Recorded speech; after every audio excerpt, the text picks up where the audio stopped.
The photograph arrived at the Riverside Historical Society in a cardboard box wrapped in yellowed newspaper from 1952. Sergio Martinez, the lead archivist, had seen thousands of donations over his 20-year career. Most were family albums, war memorabilia, or faded postcards. This particular item caught his attention for a single reason. The thick backing paper was coming loose, threatening to destroy whatever was mounted on the front. He placed the frame on his desk and examined it under the morning light. The photograph itself showed a family of 5, formally posed in the rigid style typical of 1897. A stern-faced father stood behind a seated mother, with 3 children arranged between them. Their clothing was proper, their expressions blank, their posture perfect. Nothing about the image suggested it was anything more than a routine portrait from the turn of the century. The restoration project began modestly. Hugo Chen, a specialist in paper conservation, was brought in to stabilize the backing. His primary concern was preventing further deterioration of the adhesive layer that held everything together. As he carefully worked a thin spatula beneath the paper, he noticed something unusual. There was text, not a photographer's stamp or a studio mark, but actual handwritten text, partially obscured by decades of glue and moisture damage. Hugo stopped immediately and contacted Sergio. Together, they peeled back the backing paper with surgical precision, revealing more of the hidden script. The writing was small, cramped, and deliberate. It covered nearly the entire reverse side of the photograph. Whatever this message was, it had been written with intention and then deliberately concealed. The discovery transformed the project. What began as a simple preservation effort became something far more intriguing. Sergio arranged for the photograph to be transported to the University Research Center, where advanced imaging equipment could reveal the full text without causing additional damage. The question that drove everyone involved was simple but compelling. What could this private message, hidden for over a century, possibly say about this ordinary family? Prince Davidson, a cryptographer specializing in historical documents, took charge of the decipherment process. The ink had faded severely, and the adhesive had chemically altered portions of the text. Using multispectral imaging, Prince slowly reconstructed the message word by word. What emerged was not a simple inscription or a sentimental note to future generations.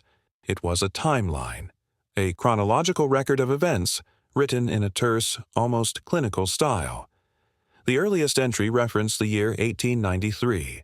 The text described the economic panic that swept through the United States that summer, when banks failed and businesses collapsed almost overnight. Thousands of families lost everything.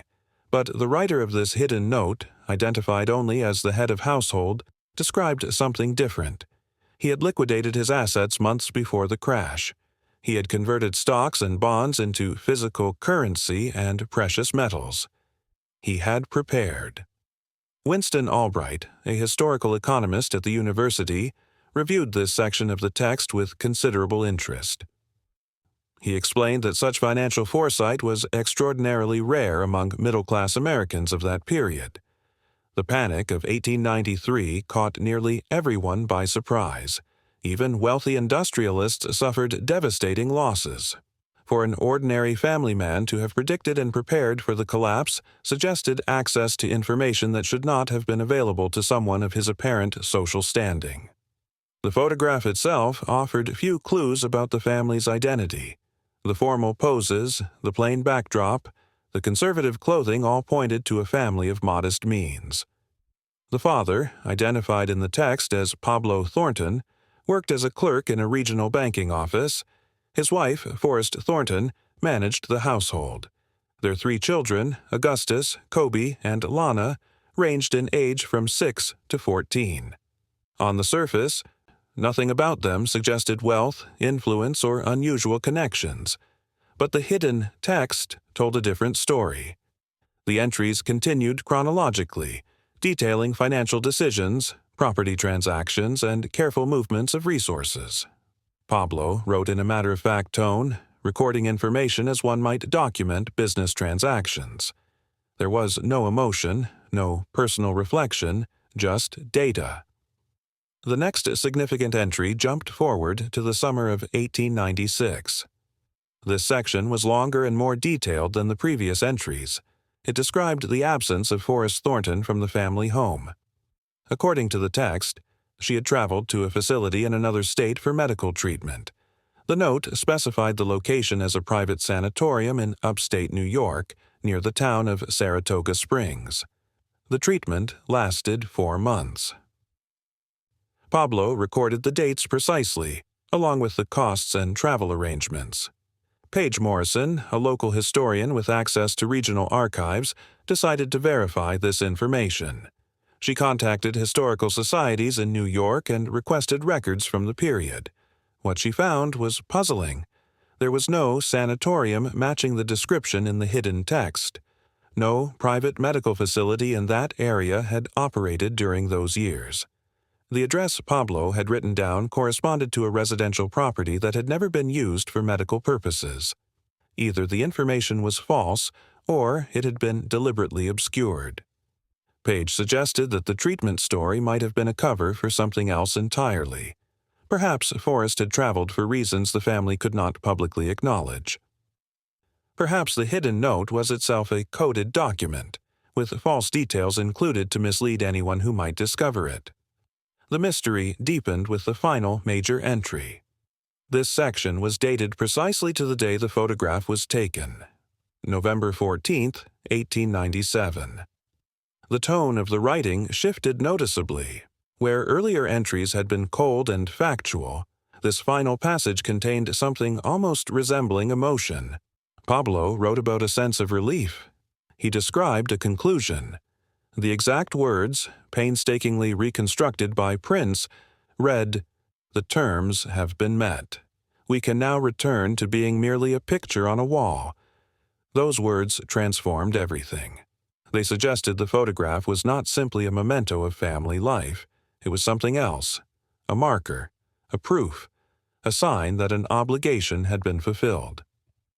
Prince shared his interpretation with the research team. In his experience working with coded messages and hidden communications, he recognized the language of contractual completion. Someone had required something from the Thornton family. That requirement had been satisfied. The photograph served as documentation, a visual record that the terms of some agreement had been honored. But what were those terms, and who had set them? Itzel Navarro, an investigative journalist with a background in historical research, joined the project at this stage. She brought a different perspective, one focused on patterns of power and control. She reviewed all the entries together, looking for connections and implications. The economic foresight in 1893 suggested Pablo had access to privileged information. The mysterious absence of Forrest in 1896 suggested activities the family could not openly acknowledge. The formal photograph in 1897, taken at precisely the moment when an obligation was satisfied, suggested surveillance and documentation. Itzel proposed a theory. She believed the Thornton family had served as a human data point. During the volatile 1890s, various powerful financial interests had sought ways to predict and control economic outcomes. Information networks were established. Observers were positioned in communities across the country. These observers reported on local conditions, tracked economic indicators, and sometimes took specific actions to test responses to financial shocks. The evidence suggested Pablo Thornton might have been such an observer. His advanced knowledge of the 1893 panic could have come from the network itself. His careful documentation of financial transactions could have been required reporting. The photograph could have served as proof that he and his family had completed their assigned role. McKenna Walsh, a social historian specializing in the Gilded Age, supported this interpretation. She noted that the 1890s saw the rise of sophisticated information networks controlled by banking interests and industrial magnates. These networks operated largely in secret, gathering data that could be used to manipulate markets and consolidate power. Families like the Thorntons, positioned in strategic locations and social circles, could have provided valuable ground-level intelligence. But Prince discovered one more detail that changed the entire interpretation. While examining the photograph under extreme magnification, he noticed a tiny inscription hidden beneath the photographer's studio stamp. The stamp itself was routine, identifying a local photography business that had operated in the area. But underneath it, barely visible even with enhancement, was a single word impressed into the photographic paper: asset. That single word confirmed the theory. Pablo Thornton had not been merely an observer. He had been classified as an asset by whoever controlled the network. The photograph documented his existence, his family, and his successful completion of assigned tasks. It was a record for an archive that likely contained hundreds or thousands of similar images. Melissa Vaughn, a researcher focusing on power structures and social control, examined the implications. She noted that the word asset carried specific connotations in intelligence and financial networks. Assets were valuable. They were managed. They were compensated for their services. But they were also controlled. Their lives were not entirely their own. The Thornton family portrait took on new meaning in this context. The formal poses, the blank expressions, the rigid posture, all seemed different now. This was not a family celebrating their togetherness or marking a happy occasion. This was a family performing for documentation. They were proving their existence and compliance to someone who held power over them. The question then became, what happened after 1897? Frances Whitmore, an archivist specializing in genealogical research, attempted to trace the Thornton family beyond the photograph. She found birth records, census entries, and property documents. What she discovered was striking. After 1897, the family seemed to deliberately fade from public record. Pablo Thornton left his position at the bank and moved the family to a different state. They purchased a small farm under a slightly different surname. Their children attended rural schools where records were poorly maintained. It appeared the family had made a calculated decision to disappear into anonymity. They had fulfilled their obligations, documented their compliance, and then deliberately erased themselves from the networks that had controlled them. The hidden note on the back of the photograph was their final communication. By concealing it within a historical artifact, they ensured it would eventually be discovered and restored. They guaranteed that someone, someday, would understand what they had endured. The photograph that had once served as proof of their compliance became proof of their eventual liberation. The research team assembled their findings into a comprehensive report. They concluded that the Thornton family had been part of a larger network of information assets during the turbulent 1890s. They had provided intelligence, followed instructions, and documented their activities. The photograph from 1897 marked the completion of their service and their return to ordinary life. But the hidden text revealed something more profound. It showed that Pablo Thornton understood exactly what role he had played. He knew he had been used. He knew his family had been surveilled and controlled. And he chose to leave a record of that knowledge hidden where only future historians would find it. The message was clear. We were not what we appeared to be. We were not simply a happy family posing for a photograph. We were assets, data points, controlled elements in someone else's plan. But we survived. We fulfilled the terms. And then we became free. The discovery raised troubling questions about how many other families might have been similarly positioned. How many other photographs from that era documented compliance rather than celebration? How many other hidden notes might be waiting to be discovered behind the backing paper of forgotten portraits? The research team published their findings in a historical journal, carefully documenting every step of their investigation. The photograph itself was preserved and displayed at the Riverside Historical Society, with an accompanying explanation of what had been discovered. Visitors could look at the formal family portrait and know that behind the blank expressions and rigid poses was a story of control, compliance, and eventual resistance. Sergio reflected on the entire process. What had begun as a routine preservation project had revealed a hidden chapter of American history.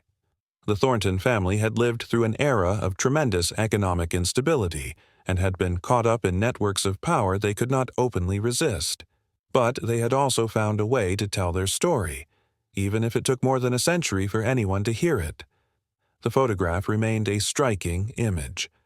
The family of five, formally dressed, carefully posed, staring into the camera with expressions that revealed nothing. But now, anyone looking at that image would know to look deeper. To wonder what stories might be hidden behind the surface. To question what other families might have left similar messages, waiting to be discovered. The hidden text had transformed the photograph from a simple historical artifact into evidence of a much larger and more complex reality. It proved that ordinary people caught in extraordinary circumstances could find ways to document their experiences, even when those experiences had to remain secret during their own lifetimes. The Thornton family had been controlled, observed, and documented by powerful interests. But in the end, they had controlled their own narrative. They had left a record that would outlast whatever network had once held power over them. They had ensured that future generations would know they were more than just a picture on a wall. They were human beings who had endured, adapted, and ultimately reclaimed their freedom to live in anonymity. The photograph from 1897 now serves as a reminder that historical records are never as simple as they appear. Every artifact has layers of meaning. Every image has a context that extends beyond what can be seen on its surface. And sometimes the most important stories are the ones deliberately hidden, waiting for someone patient enough to look beyond the obvious and discover what lies beneath.